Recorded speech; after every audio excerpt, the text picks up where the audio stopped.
Okay. Good evening students. Start करूया आपण. 8:15 वाजलेले आहेत. हं. आज आपण चॅप्टर फर्स्ट तुमचा कम्प्युटर सायन्स पेपर फर्स्ट मधला जो आहे, तो आपण स्टार्ट करूया. अ, हा चॅप्टर संपला की आपला पेपर फर्स्ट कंप्लीट होईल. आता हा जो चॅप्टर आहे, या चॅप्टरचं नाव आहे ऑपरेटिंग सिस्टम. आपण मागच्या जो चॅप्टर कंप्लीट केला, त्या चॅप्टरचं नाव होतं डेटा स्ट्रक्चर. त्याच्या नोट्स मी उद्या तुम्हाला शेअर करतो. ऑलमोस्ट नोट्स मी बनवलेले आहेत. पण जो काल आपण एक्सप्रेशन ट्री जो टॉपिक आपण बघितला, त्याचे काही प्रॅक्टिस क्वेश्चन्स किंवा जे एक्झाम्पल्स प्रश्न परीक्षेला विचारले गेलेले आहेत, त्याचे सोल्युशन सहित मी तुम्हाला नोट्स देईल, जेणेकरून तुम्हाला प्रॅक्टिस करायला सोपं जाईल. ओके. सो आता हा जो शेवटचा ऑपरेटिंग सिस्टीम चॅप्टर आहे, याचं प्रोबॅबल वेटेज हे 22 आहे. साधारण 22 मार्काचं याच्यावर विचारलं जातं. ओके, कंपल्सरी मध्ये हा.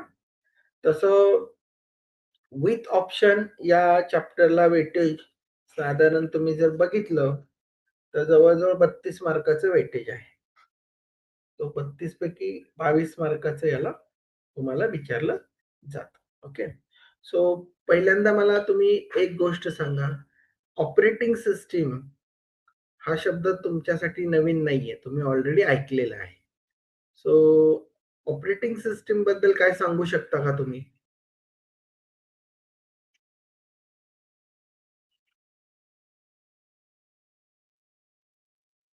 Program which acts as the interface of command.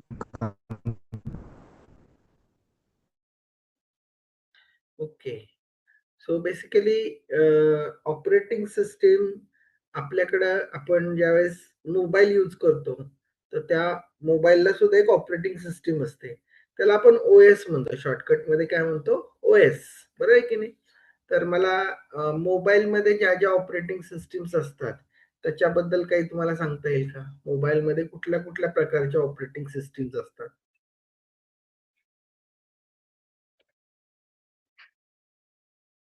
Android and iOS. Correct. Android असतो, iOS असतं. गुड. सो बेसिकली या ऑपरेटिंग सिस्टमची का गरज पडते? ऑपरेटिंग सिस्टम काय सर्व्हिसेस आपल्याला प्रोव्हाईड करतो? ऑपरेटिंग सिस्टमचं काय एक्झॅक्टली काम असतं? कुठल्या-कुठल्या ऑपरेटिंग सिस्टम आहेत? मग त्या ऑपरेटिंग सिस्टमसाठी एक्झॅक्टली आपल्या सिलेबसमध्ये वेगवेगळ्या आहे. म्हणजे मेमरी मॅनेजमेंट कसं केलं जातं, सिस्टम कॉल्स कसे जनरेट केले जातात, मग लिनक्स ऑपरेटिंग सिस्टम काय प्रकार आहे. ओके. सो असे वेगवेगळे कन्सेप्ट्स की ज्याच्यामध्ये मेमरी अलोकेशन, डिअलोकेशन आहे, रिसोर्स अलोकेशन, डिअलोकेशन आहे. ओके. सो ह्या सगळ्या वेगवेगळ्या पॉइंटचं आपल्याला काय करायचंय या चॅप्टरमध्ये स्टडी करायचा आहे. ओके. सो बेसिकली याच्यामध्ये हा प्युअरली थिअरॉटिकल चॅप्टर आहे. तो आपल्याला एक पॉइंट्स त्याच्यातले आपल्याला कव्हर करायचे. ओके. सो आज आपण बेसिकली पहिला जो प्रश्न आहे किंवा पहिला जो आपला सगळ्यात महत्वाचा पॉइंट आहे, की एक्झॅक्टली ऑपरेटिंग सिस्टम काय आहे? What is operating system and what are its different services or we can say what are the different functions it perform. Okay. So बऱ्यापैकी एक माझं ऑब्झर्वेशन आहे, ज्या काही परीक्षा आतापर्यंत झालेल्या आहेत, तर त्याच्यामध्ये हा क्वेश्चन खूप वेळा विचारलेला आहे, की व्हॉट इज ऑपरेटिंग सिस्टम किंवा write a short note on operating system किंवा write the different functions of operating system. Okay. So basically मगाशी जसं पृथ्वीराजने सांगितलं, की ऑपरेटिंग सिस्टम हा एक प्रोग्राम आहे. बरोबर आहे. So operating system is a program. पण आता हा कुठल्या प्रकारचा प्रोग्राम आहे? तर प्रोग्रामचे पण वेगवेगळे प्रकार असतात. तर ऑपरेटिंग सिस्टम याला आपण सिस्टम सॉफ्टवेअर म्हणतो. Okay. So basically system software, application software असे वेगवेगळे सॉफ्टवेअरचे प्रकार असतात. सॉफ्टवेअर म्हणजे काय? तर it is nothing but a set of programs. Okay. की आपण एक प्रोग्राम कन्सिडर करतो. That is a set of instructions. Okay. Presentation वगैरे काही नाहीये. स्क्रीन वगैरे मी काय आज शेअर करणार नाहीये. थेरॉटिकल कन्सेप्ट आहे. ज्यावेळेस मला गरज वाटेल त्यावेळेस मी स्क्रीनवर काही लिहायचं असेल तर त्यावेळेस मी तुम्हाला ते शेअर करेन. ओके. सो बेसिकली प्रोग्राम ज्याच्याबद्दल आपण डिस्कस केलं सी प्लस प्लस प्रोग्राम, तर HTML प्रोग्राम. प्रोग्रामला आपण कसं डिफाईन करतो? तर program it is a finite set of instruction. A sequential set of instruction is called as a program. जसं की आपण पेपर सेकंड मध्ये जे 2 चॅप्टर आपले राहिलेले आहेत, त्याच्यामध्ये पण आपल्याला वेगवेगळे प्रोग्राम्स ऑफ कोड्स त्याच्यामध्ये आपल्याला शिकायचे आहेत. ओके. सो मायक्रो प्रोसेसर आपल्याला डिटेलमध्ये शिकायचा आहे. मायक्रो कंट्रोलर आपण शिकलेलो आहोत. ओके. सो बेसिकली ज्यावेळेस आपण प्रोग्रामचा सेट कन्सिडर करतो, group of program, set of program is called as a software. So basically operating system हे एक सिस्टीम सॉफ्टवेअर आहे. आणि मी मगाशी बोलल्याप्रमाणे सॉफ्टवेअरचे ब्रॉडली 2 प्रकार असतात, ऍप्लिकेशन सॉफ्टवेअर आणि सिस्टीम सॉफ्टवेअर. सो सिस्टीम म्हणजे काय? तर तुमचं जे काही कम्प्युटर आहे, तुमचा जो काही मोबाईल आहे किंवा तुमच्याकडे प्रिंटर आहे. ओके. ऑडिओ किंवा व्हिडिओसाठी तुम्ही जे काही हार्डवेअर यूज करणार आहात, स्कॅनर आहे, त्याच्यासाठी तुम्हाला काही ड्रायव्हर्स यूज करावे लागणार आहेत. म्हणजे एखादी सिस्टम वर्कआउट करण्यासाठी जे सॉफ्टवेअर्स यूज केले जातात, त्यांना सिस्टीम सॉफ्टवेअर्स म्हणतात. आणि ऍप्लिकेशन सॉफ्टवेअर म्हणजे काय? तर आपल्या डे टू डे लाईफमध्ये युजर्स त्याचे प्रॉब्लेम सॉल्व्ह करण्यासाठी, कम्प्युटरचा यूज करून सॉल्व्ह करण्यासाठी जे सॉफ्टवेअर्स वापरले जातात, त्यांना ऍप्लिकेशन सॉफ्टवेअर म्हटलं जातं. जसं की मला प्रेझेंटेशन बनवायचंय. ओके. सो मी पॉवर पॉइंट यूज करतो. मला एखादं ड्रॉइंग बनवायचंय, पेंट यूज करतो. ओके. एखादं ऍप्लिकेशन टाइप करायचंय, मी वर्ड यूज करतो. सो ज्या पद्धतीने आपली रिक्वायरमेंट आहे त्याप्रमाणे आपण ऍप्लिकेशन्स यूज करतो. त्याला आपण ऍप्लिकेशन सॉफ्टवेअर म्हणतो. ओके. मग जर तुमच्या कम्प्युटरमध्ये एखादी सिस्टीम जर वर्कआउट करायची असेल, तर तुम्हाला त्या सिस्टीमसाठी, वर्किंगसाठी काही सॉफ्टवेअरची गरज असते. त्यांना सिस्टीम सॉफ्टवेअर म्हटलं जातं. ओके. या सिस्टीम सॉफ्टवेअरला परत वेगवेगळ्या टाईपमध्ये डिवाइड केलं जातं. Operating system is a example of system software. System support software पण प्रकार असतात सिस्टीम सॉफ्टवेअरमध्ये. Audio drivers, video drivers, display drivers, okay, printer drivers, LAN drivers. Okay. So असे वेगवेगळे हार्डवेअरला ऑपरेट करणारे जे प्रोग्राम्स असतात किंवा हार्डवेअर प्रॉपर वर्कआउट व्हावा त्यासाठी काही प्रोग्राम्स असतात, काही सॉफ्टवेअर्स असतात, त्यांना सिस्टीम सपोर्ट सॉफ्टवेअर असं म्हटलं जातं. Okay. So operating system is a system software. What is operating system? Operator system is a system software which acts as an interface between user and hardware, user and computer. Okay. So computer hardware दोघांचा अर्थ एकच आहे. Computer मध्ये 2 parts असतात, software आणि hardware. Okay. So software, hardware याचं combination म्हणजे तुमचा कम्प्युटर. कम्प्युटर आणि आपण म्हणजे युजर, या दोघांमध्ये इंटरफेस म्हणून, मेडिएटर म्हणून जो काम करतो त्या प्रोग्रामला ऑपरेटिंग सिस्टीम म्हटलं जातं. So what is operating system? Operating system is a system software which works as an interface between user and computer. Clear? So operating सिस्टीमची डेफिनेशन समजली. ऑपरेटिंग सिस्टीम म्हणजे काय समजलं का?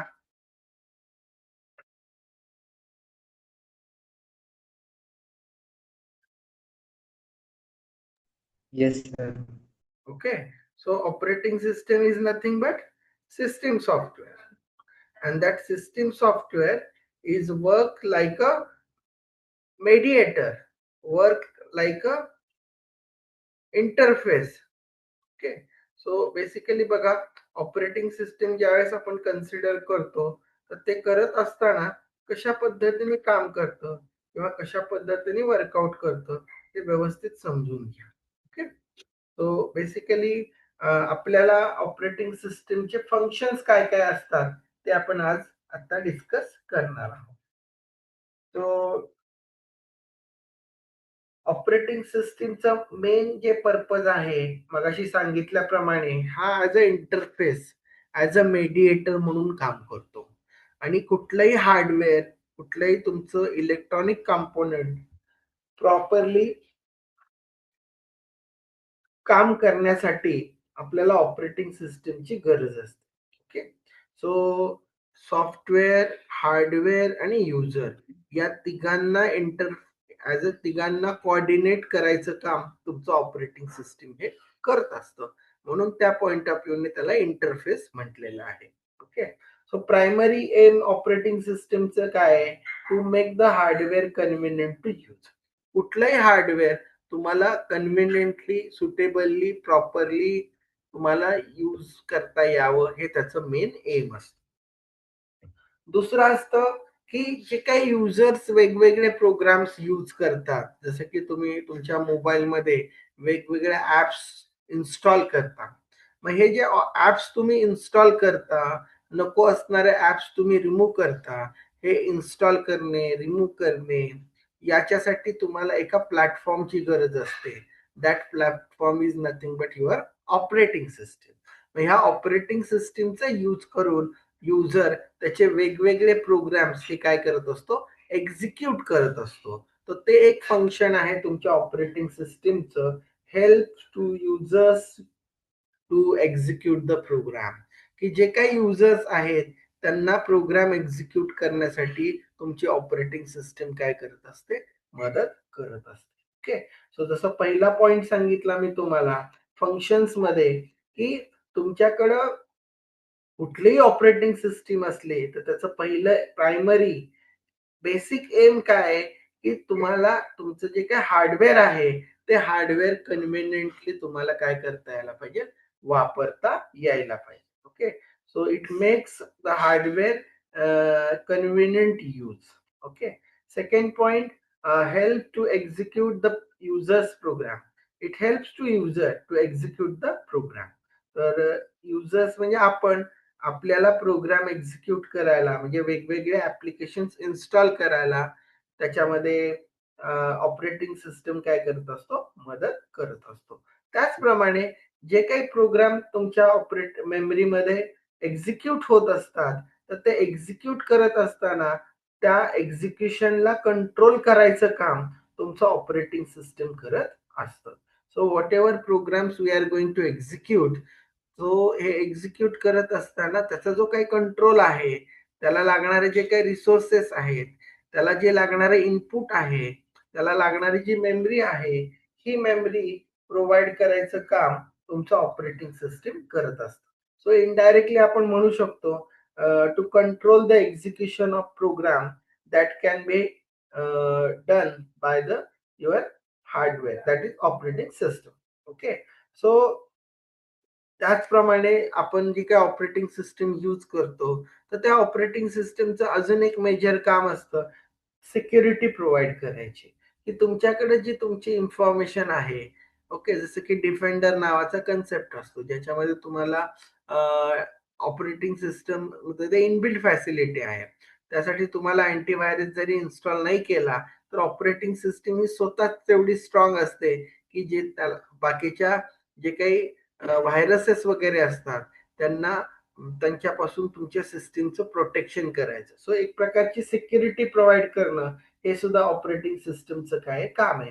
To make the provision for security of information of the users. Whatever user is going to put work on the hardware, hard disk, that is going to be kept secure by the operating system. So आपल्या point of व्ह्यूने लक्षात ठेवायचं, security is provided by the operating system. Okay. त्याचप्रमाणे ज्या ज्या वेळेस आपल्याला वेगवेगळ्या प्रोग्राम्सला, आता त्याच्यामध्ये बघा ऑपरेटिंग सिस्टमचे वेगवेगळे टाइप्स असतात. Multi user operating system, multi user time sharing operating system, okay, multitasking operating system. So आताची जी ऑपरेटिंग सिस्टीम आता आपल्या या इन्स्टंटला कुठली? Multitasking, multi user time sharing operating system. So multi user, एकापेक्षा जास्त युजर ऍट अ टाइम काम करणार. मल्टीटास्किंग, एक युजर एकापेक्षा जास्त काम करणार. Multitasking, multi user time sharing, time span दिला असतो प्रत्येकाला आणि त्या टाइम स्पॅन मध्ये तुमचं टास्क काय होत असतं, परफॉर्म होत असतं. ओके, सो ह्या गोष्टी करत असताना त्या प्रोग्रामच्या एक्झिक्युशन साठी ज्या काही फॅसिलिटीज लागणार आहेत, त्यांना लागणारे रिसोर्सेस, त्यांना लागणारे हार्डवेअर, या सगळ्या गोष्टी प्रोव्हाइड करायचं काम तुमचं ऑपरेटिंग सिस्टीम करत असतं. ओके, सो बेसिक ऑपरेटिंग सिस्टीमचे आपण पुढे गेल्यानंतर ना 3 प्रकारच्या सर्व्हिसेस असतात, आपण डिस्कस करणार आहोतच. पण time being, what is operating system, what are its function. तर ऑपरेटिंग सिस्टम म्हणजे काय, तर operating system is a program. Operator system is a system program. Operating system is a system software, you can say, which acts as a interface between the user and the computer and the hardware. Okay, so तुम्ही त्या पद्धतीने सुद्धा म्हणू शकता, कारण की hardware मध्ये तुमचा प्रिंटर येतो, हार्डवेअर मध्ये तुमचा ऑडिओ व्हिडिओ म्हणजे स्पीकर येतात, हार्डवेअर मध्ये तुमचा स्कॅनर येतो. ओके, तर तुम्ही युजर आहात, कम्प्युटर आहे आणि अजून काही हार्डवेअरचा पार्ट आहे. तर अशा सगळ्या तिघांमधला इंटरफेस म्हणून तुमचा ऑपरेटिंग सिस्टम काय करत असतो, काम करत असतो. ओके, सो ऑपरेटिंग सिस्टमचं मेजर जे काम आहे, ऑपरेटिंग सिस्टम हार्डवेअरला प्रॉपर काय करत असतो, इन्स्ट्रक्शन देत असतो, त्यामुळे आपण हार्डवेअर प्रॉपरली यूज करू शकतो. ओके, सो मेन किंवा प्रायमरी एम ऑपरेटिंग सिस्टमचं काय, to make the hardware convenient to use. Second, helps to execute the users program. त्यानंतर control the execution of program. Then provide the security to the users information. Then it provide facility to share the hardware between different users, different programs. Okay, and at the same time allocate the proper resource to the different programs in a multitasking nature. Okay, so याच्याबद्दल अजून पुढे जास्त detail मध्ये आपण discuss करणार आहोत. पण time Bing दोन गोष्टी तुम्हाला क्लिअर झालेत का बघा, ऑपरेटिंग सिस्टम म्हणजे काय आणि त्याचे कुठले कुठले फंक्शन्स आहेत. क्लिअर?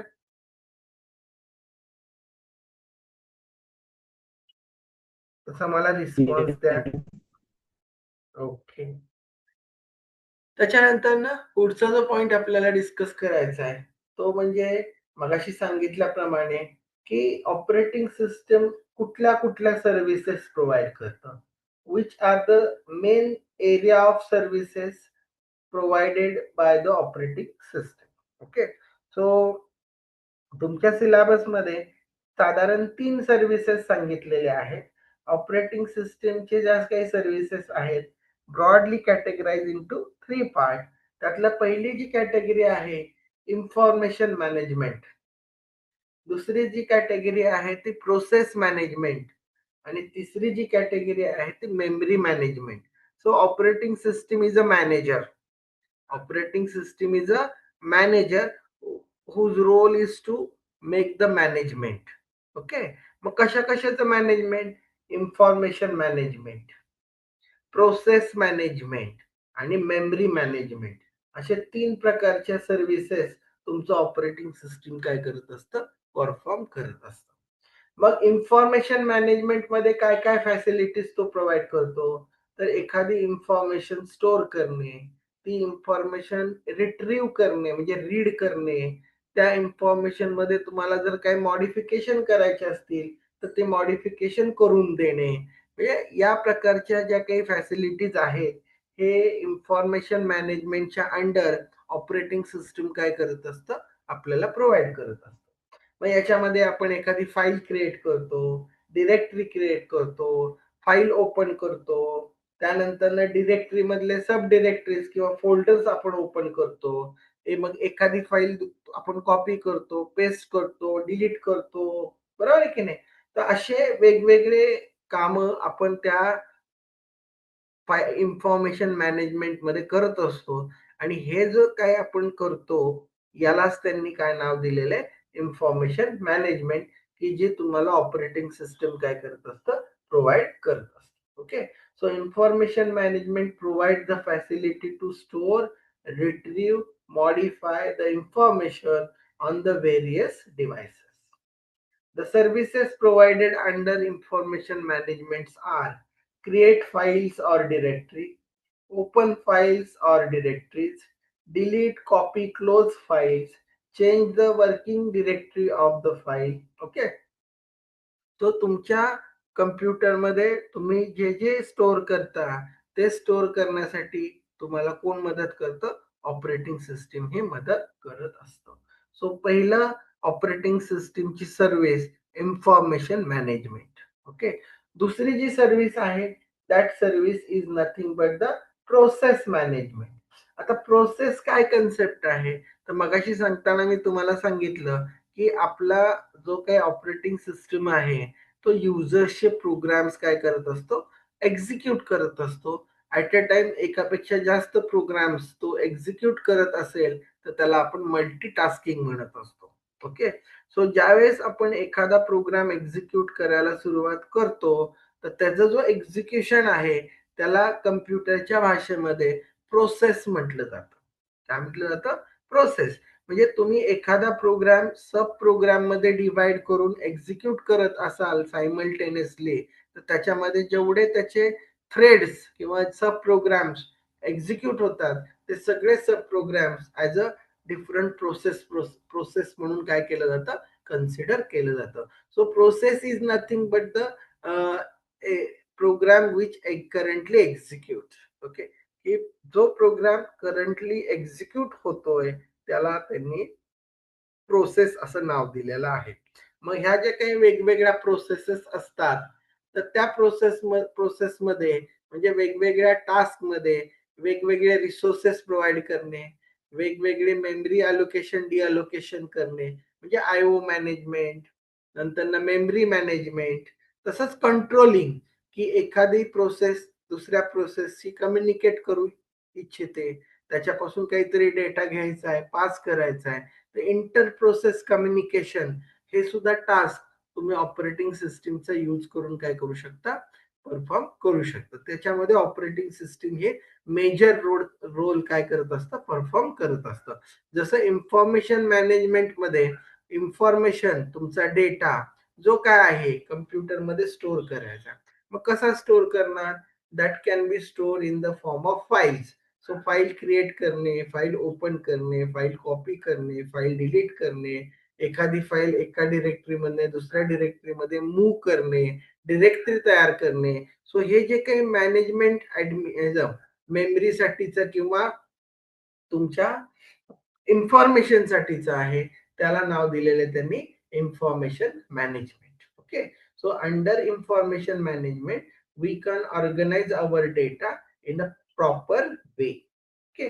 त्याप्रमाणे प्रोसेस मॅनेजमेंट जसं मगाशी सांगितल्याप्रमाणे तुमच्याकडं तुमच्या कम्प्युटरमध्ये करंट इन्स्टंटला जेवढे प्रोग्राम एक्झिक्यूट होतात त्या प्रत्येक प्रोग्रामच्या एक्झिक्युशन थ्रेडला प्रोसेस म्हटलं जातं. सो मल्टीटास्किंग मध्ये मल्टिपल प्रोग्राम सायमल्टेनियसली काय होत असतात? एक्झिक्यूट होत असतात. प्रत्येक प्रोग्रामच्या एक्झिक्युशनला आपण ऑपरेटिंग सिस्टमच्या पॉइंट ऑफ व्ह्यूने प्रोसेस म्हटलं जातं. मग ह्या ज्या काही वेगवेगळ्या प्रोसेसेस असतात त्या क्रिएट करणं, त्यांचं ट्रॅक मेंटेन करणं, त्यांना लागणारे रिसोर्सेस प्रोव्हाइड करणं. ओके. सो हे काम कोण करतं? तुमचं ऑपरेटिंग सिस्टीम करतं under process management. Okay. So पहिला पॉइंट आपण डिस्कस केला होता इन्फॉर्मेशन मॅनेजमेंट. दुसरा पॉइंट आपण डिस्कस केला कुठला? Process management. ओके. आणि तिसरा जो आहे ते मेमरी मॅनेजमेंट. मग तुमच्याकडे तुमची इन्फॉर्मेशन स्टोअर करण्यासाठी तुम्ही जी काही फाईल तयार केलेली आहे मग त्या फाईलच्या कंटेंट नुसार साईज फाईलची कमी करणे, जास्त करणे, मेमरी अलोकेट करून देणे हे जे काम आहे हे कोण केलं जातं? तुमचं ऑपरेटिंग सिस्टम हे करत असतं. ओके. त्याचप्रमाणे तुमचा जो काही प्रोग्राम एक्झिक्यूट होतोय तर तो एक्झिक्यूट करण्यासाठी लागणारी मेमरी, लागणारे रिसोर्सेस. ओके. आणि हे रिसोर्सेस तुम्हाला मल्टीटास्किंग एन्व्हायरमेंट मध्ये कसे मेंटेन करून ठेवायचे याचं काम तुमचं ऑपरेटिंग सिस्टम हे करत असतं. ओके. सो मेमरी मॅनेजमेंट मध्ये मेमरीचा अलोकेशन डिअलोकेशन. ओके. हे काम कोण करतं? तुमचं ऑपरेटिंग सिस्टम मेमरी मॅनेजमेंटच्या अंडर. सो बेसिकली बघा, ज्यावेळेस तुम्हाला right functions of operating system, त्याच्यामध्ये तुम्ही याचा पण रेफरन्स घेऊ शकता. Broadly categorize to 3 types. पहिला आहे इन्फॉर्मेशन मॅनेजमेंट, दुसरं आहे तुमच्याकडं प्रोसेस मॅनेजमेंट आणि तिसरं आहे तुमचं मेमरी मॅनेजमेंट. सो ज्या वेळेस आपल्याकडं प्रोग्राम सायमल्टेनियसली एक्झिक्यूट होत असतात, तर एक्झिक्युशन होण्यासाठी प्रोग्राम्स कुठं एक्झिक्यूट होतात? आपल्या मेन मेमरीमध्ये होतात, म्हणजेच कुठं होतात? रॅम मध्ये होतात. सो ज्यावेळेस आपण एखादा प्रोग्राम एक्झिक्युशनला स्टार्ट करतो, त्यावेळेस तुमचा प्रोग्राम सेकंडरी मेमरी म्हणजे हार्ड डिस्क मधनं रॅम मध्ये म्हणजे तुमच्या मेन मेमरीमध्ये काय केलं जातात? ट्रान्सफर केले जातात आणि मग तिथून ते एक्झिक्युशनला सुरुवात करतात. ओके.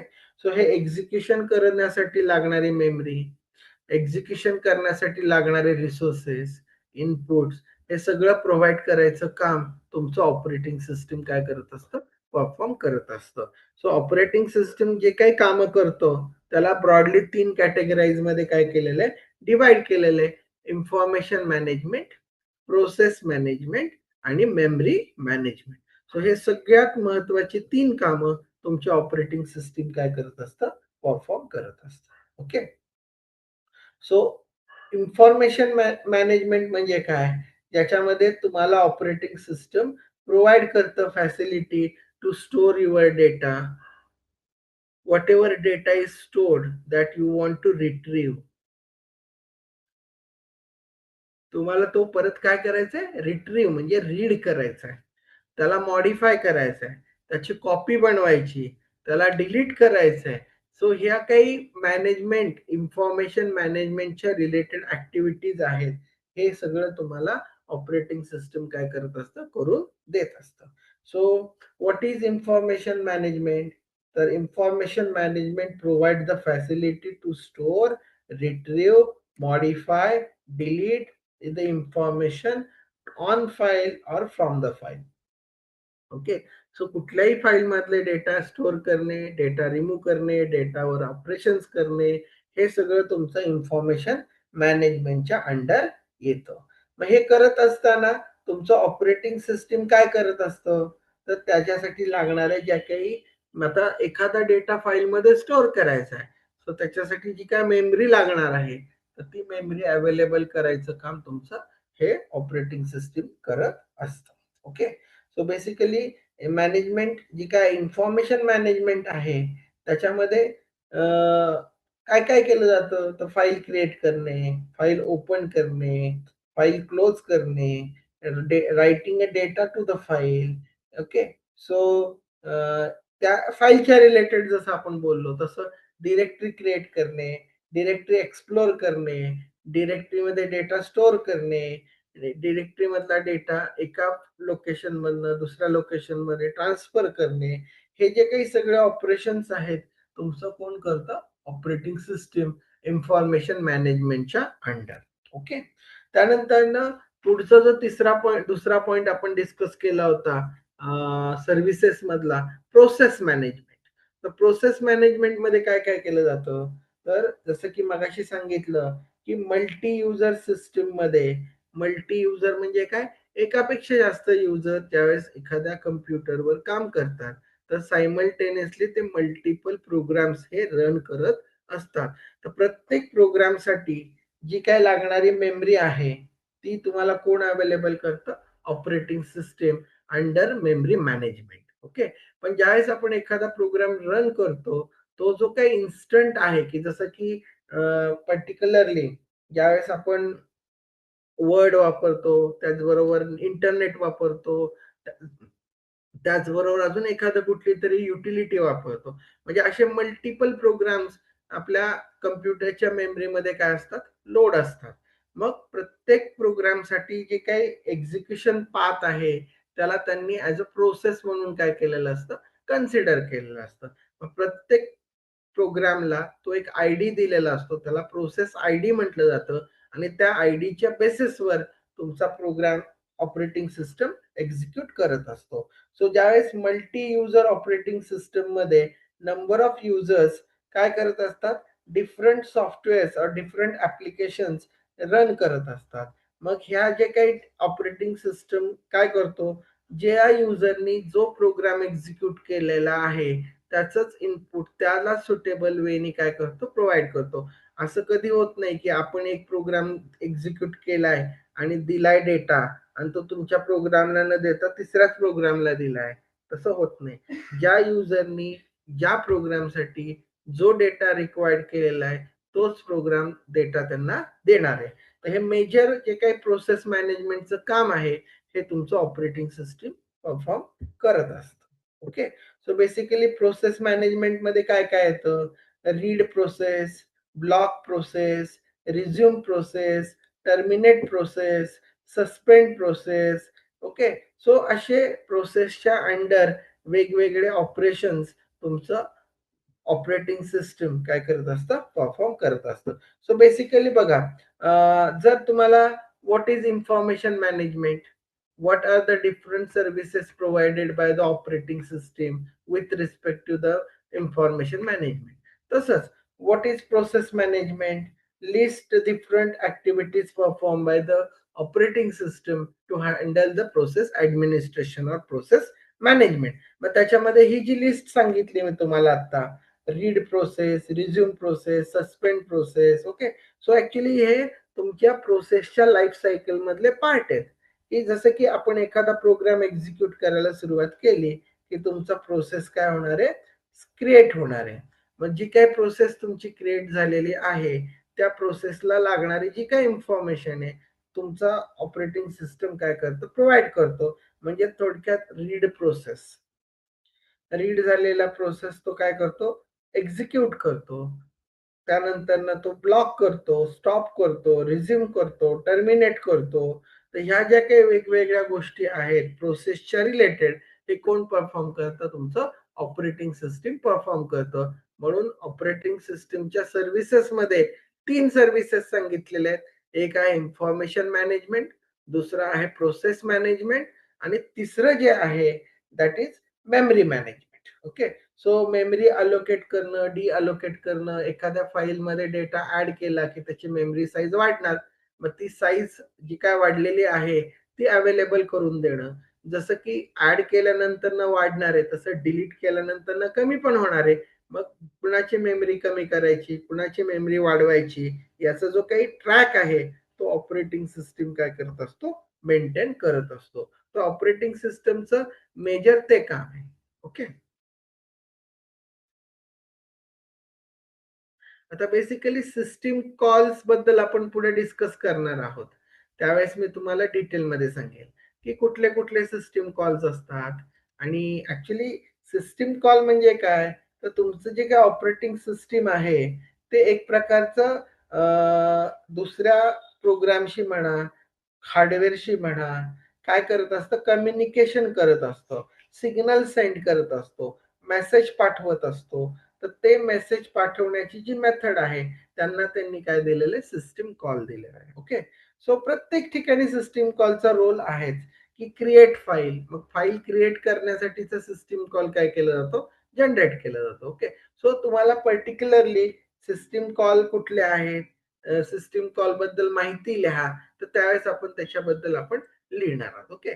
सो सिस्टीम कॉल कुठले कुठले आपण पुढे डिटेलमध्ये बघणार आहोत. आणि बोर्डच्या एक्झाम मध्ये सिस्टीम कॉल्स वर प्रश्न असेल तर तो कसा लिहायचा याच्याबद्दल पण आपण डिस्कस करणार आहे. Okay. So particularly step by step चाललोय आपण. अजून सिस्टीम कॉल कडे आपण गेलेलो नाहीये. कारण का आपण पहिल्यांदा डिस्कस केलं ऑपरेटिंग सिस्टीम म्हणजे काय, तर तुम्हाला क्लिअर झालं की हा एक मेडिएटर आहे की जो तुमचा कम्प्युटरला, युजरला आणि हार्डवेअरला काय करतो, कोऑर्डिनेट करतो. मग युजर ज्या काही ऍक्टिव्हिटीज करतो तर त्या ऍक्टिव्हिटीजला ऑब्झर्व करायचं काम, त्याला लागणाऱ्या गोष्टी प्रोव्हाइड करायचं काम. ओके. सो हे कोण करतं, तुमचं ऑपरेटिंग सिस्टीम करतं. Under 3 services. पहिली सर्व्हिस आहे इन्फॉर्मेशन मॅनेजमेंट, दुसरी सर्व्हिस आहे प्रोसेस मॅनेजमेंट आणि तिसरी सर्व्हिस आहे मेमरी मॅनेजमेंट. सो कुठलाही प्रोग्राम एक्झिक्यूट करायचा, एक्झिक्यूट करण्यासाठी मेमरीची गरज आहे. मेमरी मॅनेजमेंट ते टास्क काय करतं, हँडल करतं. एखाद्या प्रोग्रामला रन करण्यासाठी तुम्हाला काहीतरी डेटा आवश्यक आहे. तो डेटा प्रोसेस मॅनेजमेंटच्या अंडर तुमचं ऑपरेटिंग सिस्टीम काय करतं, प्रोव्हाइड करतं की read data, write data. Okay. त्याचप्रमाणे बघा, information management, process management, memory management. मग त्या प्रोग्रामला जर तुम्हाला सेव्ह करून ठेवायचं असेल तर सेव्ह करण्यासाठी तुम्हाला file create operation, directory create operation, okay, असे वेगवेगळे इन्फॉर्मेशन मॅनेजमेंटच्या अंडरचे कामं तुम्हाला करावे लागतात, म्हणजे ऑपरेटिंग सिस्टमला करावे लागतात. ओके.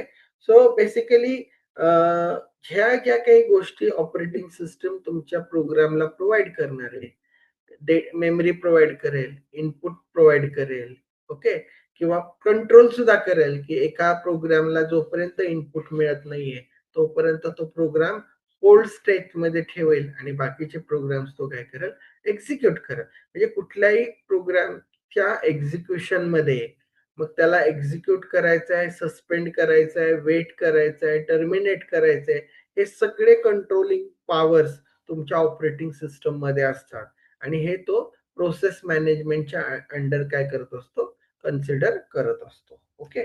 सो बेसिकली आता हे सगळे त्याचे फंक्शन सांगितले. मग हे फंक्शन्स तो एक्झिक्यूट कसं करतो, हे फंक्शन्स एक्झॅक्टली वर्कआउट कसे होतात, मग त्यासाठी तुमची ऑपरेटिंग सिस्टम स्पेशल इन्स्ट्रक्शनचा यूज करतोय आणि that special instruction is nothing but the system call. Okay. So system call हा तुमचा ऑपरेटिंग सिस्टीमचा सगळ्यात महत्वाचा पार्ट आहे की ज्याचा यूज करून तो इन्फॉर्मेशन मॅनेजमेंट, त्यानंतर मेमरी मॅनेजमेंट आणि तिसरं आहे तुमचं प्रोसेस मॅनेजमेंट, हे सगळं हँडल करायचं का तुमचा सिस्टीम कॉल करत.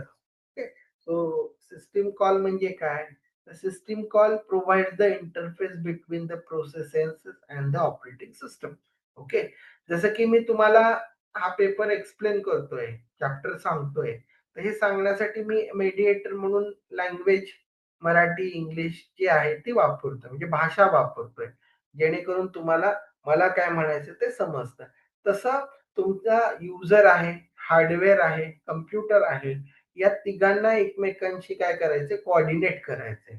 हे कोऑर्डिनेट करायचं काम कोण करतं, तुमचं ऑपरेटिंग सिस्टीम करतं. पण ऑपरेटिंग सिस्टीम एक्झॅक्टली हे कोऑर्डिनेशन कसं करतो, तर त्यासाठी तो वेगवेगळे काय वापरतो, सिग्नल्स वापरतो किंवा वेगवेगळे मेसेजेस वापरतो, वेगवेगळे इन्स्ट्रक्शन्स वापरतो. and these all instructions, messages, signals are called as a system call.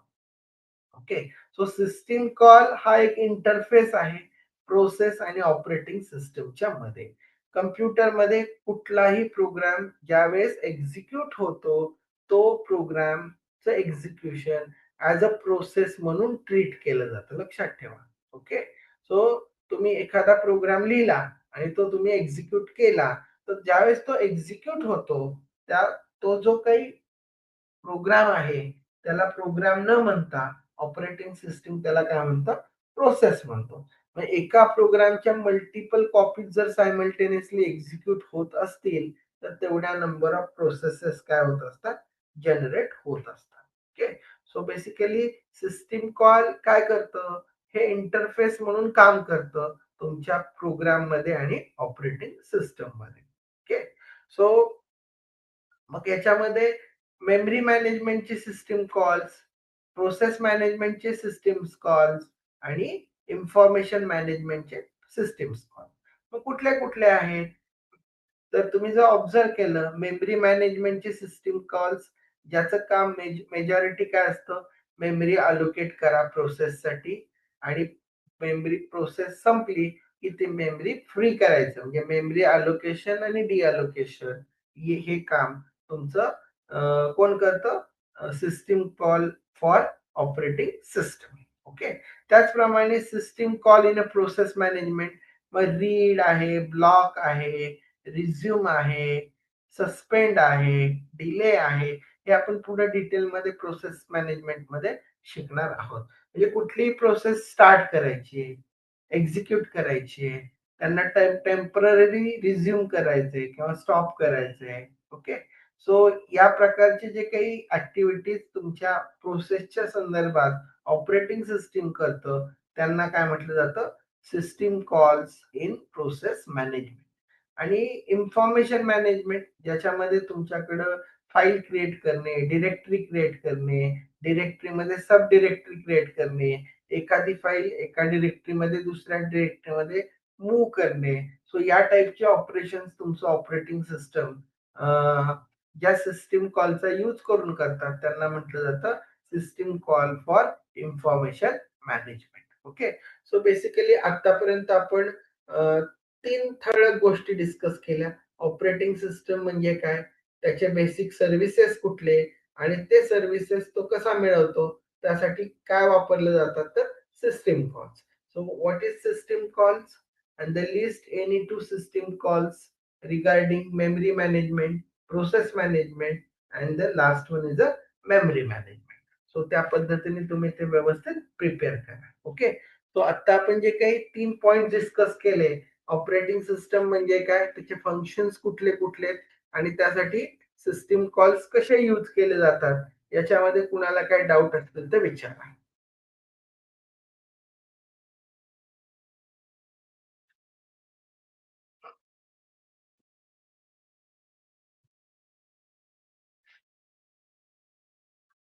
No doubts. Okay, आता ऍक्च्युली हे आपलं सिस्टीम हे झालं जनरल डिस्कशन ऑपरेटिंग सिस्टीम बद्दल. ओके, पण आपल्याला जर स्पेसिफिक केस स्टडी जर घ्यायची झाली, की तुम्हाला माहितीये की विंडोज ऑपरेटिंग सिस्टम हे आज आपण जे यूज करतो ते आज असं नाहीये.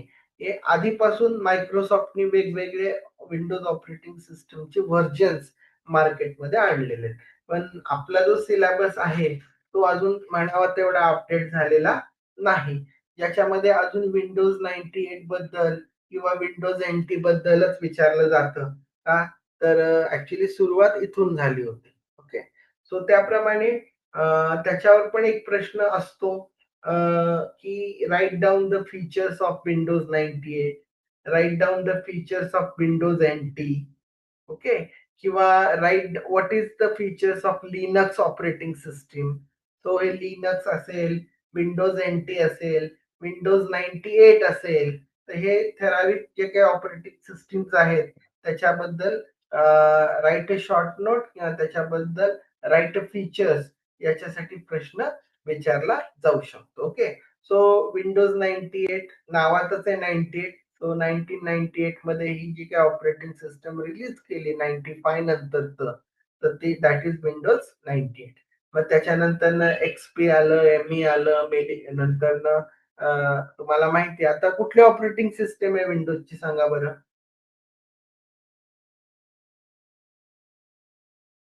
आता विंडोज कुठलं चालू आहे?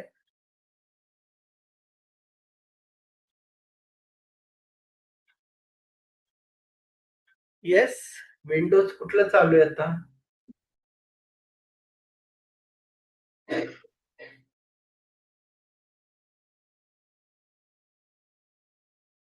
नाही सांगता येणार. 11. Correct, Windows 11. Okay, so Windows 7, Windows 8, Windows 11. Okay, correct. So basically आपल्याला विंडोज 11 वगैरे आता एवढं डिटेल किंवा लेटेस्ट मध्ये नाही जायचं. फंडामेंटल बेसिक ज्यावेळेस एकदम सुरुवात झाली होती ऑपरेटिंग सिस्टम, तर विंडोज ऑपरेटिंग सिस्टम यायच्या आधी डिस्क ऑपरेटिंग सिस्टम डॉस होतं. कुठलं होतं? डॉस, DOS, डिस्क ऑपरेटिंग सिस्टम. त्याच्यामध्ये CUI यूज केलं जायचं. CUI, character user interface. की प्रत्येक वेळेस तुम्हाला, जसं की मी तुम्हाला दाखवतो, एक सेकंड, काय असतो CUI, काय प्रकार आहे तो तुम्हाला जस्ट सांगतो. स्क्रीन दिसते माझी, शेअर केली मी आता. EMD हे अशी ब्लॅक स्क्रीन यायची आणि इथं तुम्ही प्रत्येक गोष्ट टाईप करणार. सपोज कमांड आहेत ह्या वेगवेगळ्या. डेट साठीची कमांड आहे, टाइमच्या साठीची कमांड आहे, टाइम.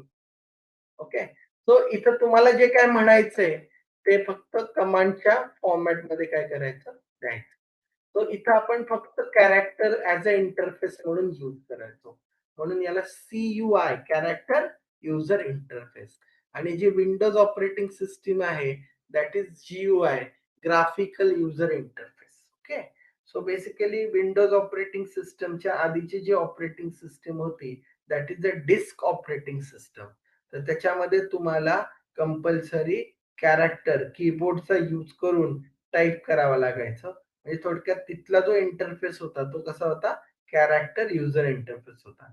आता कॅरेक्टर नाही राहिला, आता ग्राफिकल युजर इंटरफेस, ज्याच्यामध्ये आयकॉन्स वापरले जातात, वेगवेगळे बटन्स वापरले जातात, कलरफुल शेप्स वापरले जातात. ओके, थोडक्यात त्याच्यामध्ये ग्राफिक्स आलं, म्हणून त्याला ग्राफिकल युजर इंटरफेस म्हटलं जातं. ओके, सो विंडोज 98चं ते सगळ्यात मेजर आणि सगळ्यात फेमस झालेलं व्हर्जन किंवा फीचर आहे. Okay, so main features Windows 98 चे कुठले कुठले आहेत, तर त्याच्यामध्ये सगळ्यात पहिलं फीचर आहे single user multitasking operating system. Windows 98 is a single user multitasking operating system. कारण की त्याशिवाय आपण विंडोज NT कडे गेलो नसतो. जर विंडोज 98 हे जर multitasking, multi user, time sharing operating system असतं तर आपल्याला विंडोज NT ची गरज पडली नसते. कारण की Windows 90 is a single user आहे, single user multitasking operating system. Windows NT is a multitasking, multi user, multi threading operating system. त्याला तुम्ही टाइम शेअरिंग सुद्धा म्हणू शकता. ओके, सो हा बेसिक डिफरन्स लक्षात ठेवा दोघांमधला, विंडोज 98 आणि विंडोज NT मधला. सो विंडोज NT आपण नंतर डिस्कस करणार आहे, आता आपण जे डिस्कस करतोय तर विंडोज 98. सो पहिली गोष्ट, विंडोज 98 चे जे काही ठळक फीचर्स आहेत की easy to use, fast, okay, more entertaining, GUI असल्यामुळे अजून जास्त एंटरटेनिंग झालं, अट्रॅक्टिव्ह झालं, युजर फ्रेंडली झालं. हे त्याचे काय मेजर फीचर्स आहेत. आपण एक एक एक फीचर्स डिटेल मध्ये बघणार आहोत. सो पहिला फीचर लक्षात ठेवा, ज्याच्यामध्ये विंडोज 98 हे सिंगल युजर आहे, single user multitasking operating system.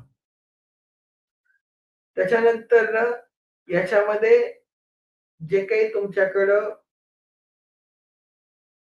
Single user असल्यामुळं ऍट अ टाइम एकच युजर काय करू शकतो, काम करू शकतो. पण एक युजर मल्टीटास्किंग असल्यामुळं एकापेक्षा जास्त प्रोग्राम्स मेमरीमध्ये तो काय करू शकतो, लोड करू शकतो. हे त्याची खासियत आहे.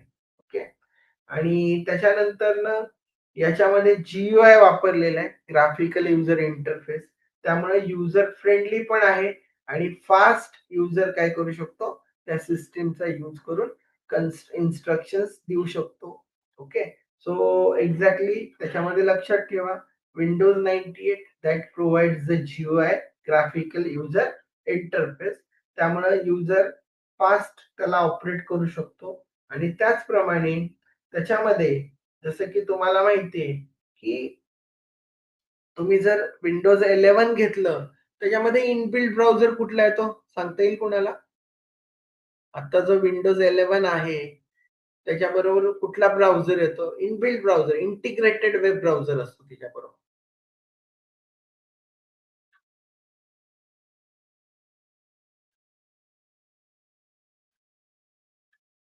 वेब ब्राउझर कुठला असतो विंडोज 11 बरोबर, विंडोज 10 बरोबर, किंवा आता मायक्रोसॉफ्टने स्वतःचा एक ब्राउझर पण लॉन्च केलेला आहे, तो विंडोज ऑपरेटिंग सिस्टीम बरोबर कंपल्सरी येतो.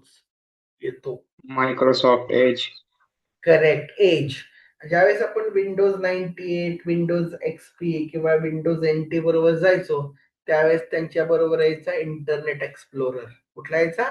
Internet explorer. मग तो आता बंद केलाय, आता त्याच्याबरोबर कोण यायला लागलाय, आता तुमचा एज यायला लागलाय. ओके, आता हा जो क्रोम आहे, हा क्रोम मायक्रोसॉफ्ट विंडोज बरोबर येत नाही. क्रोम कोणाचं प्रोडक्ट आहे?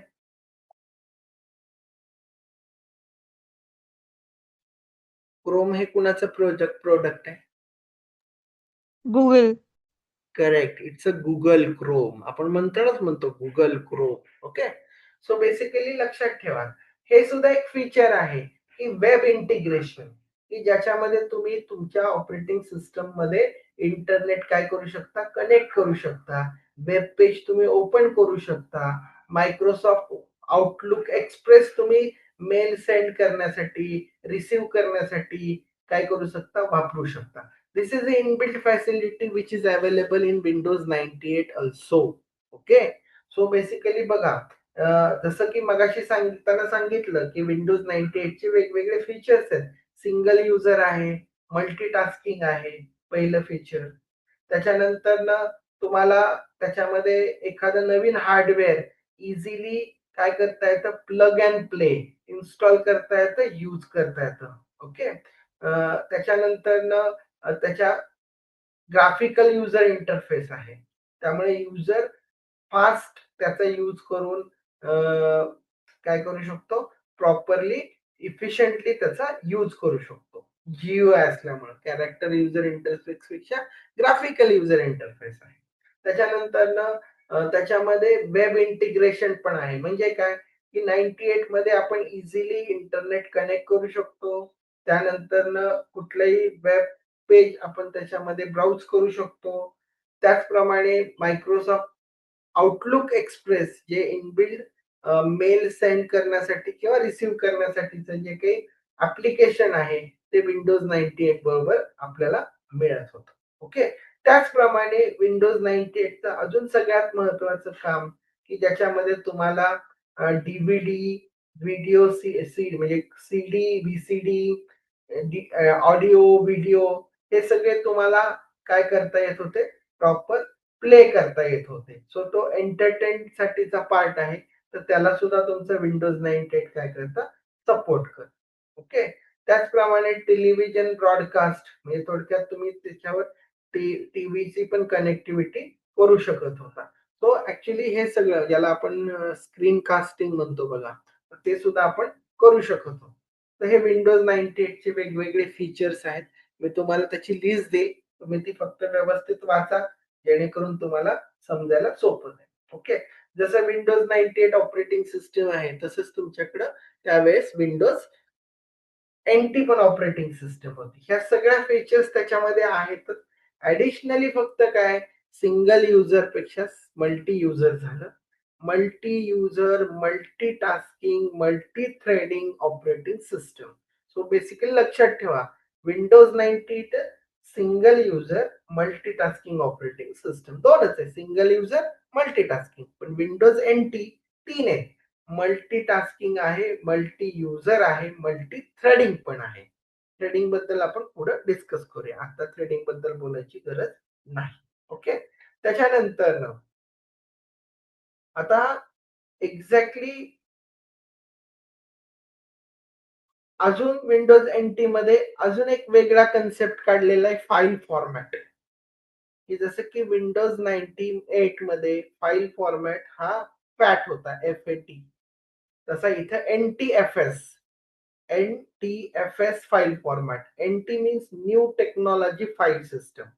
ओके, सो हा विंडोज 98 मध्ये नवीन फाईल काय केलेली आहे, सिस्टम डिझाईन केलेली आहे की जे तुमच्या मेमरी मॅनेजमेंटच्या वेळेस ज्या काही सिक्युरिटी इश्यूज होते, जे काही मोठ्या फाईल साईजला सपोर्ट करत नव्हतं, तो सॉल्व्ह करण्यासाठी हा NTFS काय केलेला आहे, डिझाईन केलेला आहे. ओके, सो बेसिकली जस्ट ह्याच्यावर एक पॉइंट मला आठवतोय, आपल्याला नेटवर इन्फॉर्मेशन मिळते का बघूया आपण. ओके, एकच सेकंड, म्हणजे अजून तो क्लिअर होईल आपला.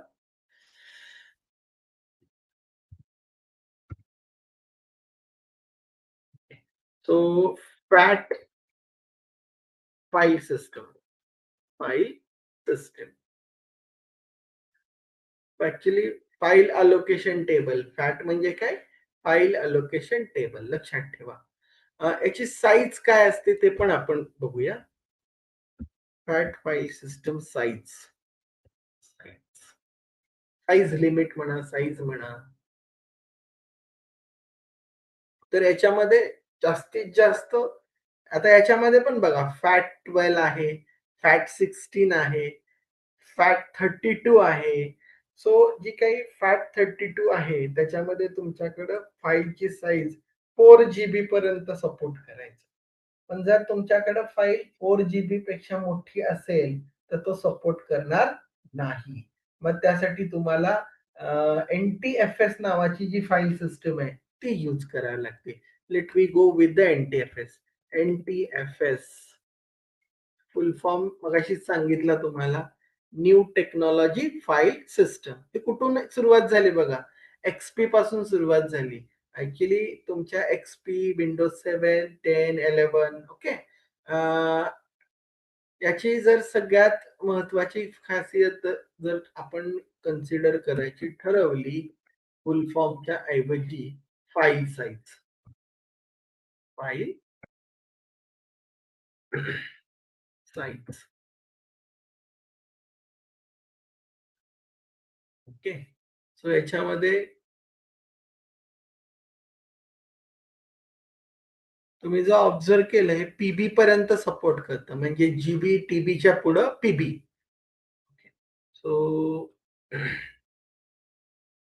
बघा फाईल सिस्टम 16 TB, 16 TB, म्हणजे याच्यामध्ये ना MB आहे, ना AB आहे, ना GB आहे, डायरेक्ट काय आहे TB.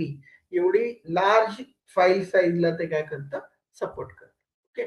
सो आपलं सांगायचं तात्पर्य काय आहे की विंडोज 98 आणि विंडोज NT मध्ये बेसिक डिफरन्स काय, तर single user, multitasking operating system, multi user, multitasking, multi threading. इकडे फॅट फाईल सिस्टीम आहे, इकडे NTFS फाईल सिस्टीम आहे. ओके.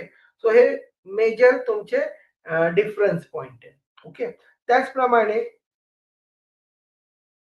इथला जो सीपीयू आहे हा NT98 पेक्षा कसा आहे, सुपिरियर आहे, कारण की मल्टीटास्किंग करायचं आहे. Multitasking, multi threading. Okay. So इथला जो काही मल्टी प्रोसेसर आहे किंवा मायक्रो प्रोसेसर आहे ते एक्झॅक्टली काय, stronger than the Windows 98. Okay. So network technology किंवा न्यू टेक्नॉलॉजी त्याच्यामध्ये तुम्हाला भरपूर काही काही नेटवर्कच्या रिलेटेड फीचर्स सुद्धा अवेलेबल आहेत. जसे इथं तुमच्याकडे 98 मध्ये काय होतं, इनबिल्ट इंटिग्रेशन होतं इंटरनेटचं. त्या मशीनवर तुम्ही नेट यूज करू शकत होता. पण विंडोज NT जी OS आहे बऱ्यापैकी नेटवर्किंग मध्ये काय केले जायचे, सर्व्हर एंडला यूज केली जायची. ओके. त्या पद्धतीने त्याच्यामध्ये सिक्युरिटी फीचर्स जास्त आहेत, फाईल सिस्टीमची साईज मोठी आहे, तर हे त्याच्यामधले त्याचे फायदे आहेत. ओके. सो मी तुम्हाला ते प्रॉपर कंपॅरिझन मी दोन्ही पॉइंट्स सांगेल तुम्हाला. Okay. So particularly Windows 98, Windows NT. Okay. So किती वाजले, 9:15 वाजले. ठीक आहे. आज थांबूया आपण. उद्याच्याला लिनक्स ऑपरेटिंग सिस्टीम आणि त्याच्या रिलेटेड उद्याचा संडे, उद्या काय प्रॉब्लेम नाही, आपलं रेग्युलर टायमिंग संध्याकाळचं लेक्चर आपण घेऊया. ओके. मला वाटायचं उद्या सुट्टी म्हणजे संडे, उद्या संडे नाही, उद्या थर्सडे आहे, त्यामुळे आपण रेग्युलर टायमिंगला क्लास घेऊया. ठीक आहे. चलो, thank you. Thank you, sir. Yes, welcome. Yes.